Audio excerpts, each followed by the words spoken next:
telan dah berapa biji, telan ubat ni 4 biji. Doktor terus macam, Haji kenapa telan banyak sampai macam tu? Dia tak bagi tahu dia sakit jantung. Yang dah memang kritikal lah. Yang sakit jantung dia kena makan ubat yang letak bawah lidah tu.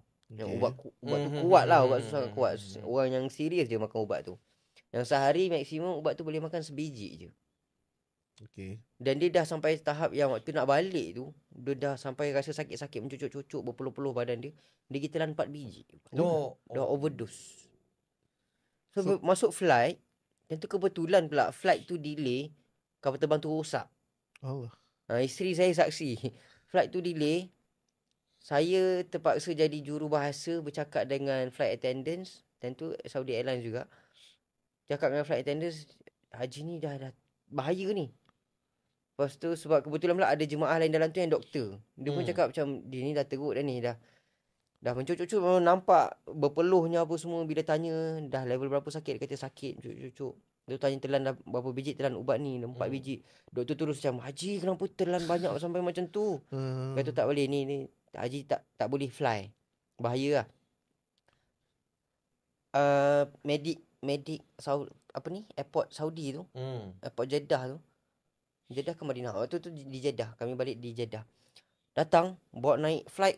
Beg besar apa semua. Nak check dia punya bacaan apa semua. Pun tak boleh juga. Lalah memang kita kena bawa dia keluar. Saya bawa anak saya. Saya bawa isteri saya. Anak saya tak sihat pula nak balik tu. Sebab tentu pergi musim sejuk. Anak saya tentu baru umur setahun lebih. Masih menyusu. Saya bawa mak mentua saya. Mak mentua saya pun tentu tak sihat juga. So kita ada luggage dalam beg. Flight tu delay. Dan flight tu delay 2 hari delay. Delay yang kita orang kena keluar daripada kapal terbang. Sebelum diarahkan semua keluar daripada kapal terbang, yang saya tentu tak tahulah, yang masih tak tahu, tak dapat info yang flight tu semua kena keluar. Saya kan delay beberapa jam lah. Tunggu dia baiki ke apa semua. Tapi saya kena uruskan jemaah tu. Kena uruskan macam mana? Saya kena bawa dia turun, naik ambulans pergi hospital.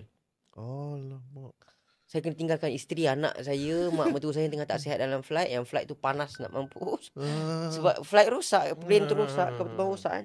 Tak boleh start engine apa semua. Rindu kepada Tanah Suci? Jangan lupa dapatkan wangian Raudah dan juga kasturi dari bumi Madinah Al-Munawwarah khas daripada di Haramain.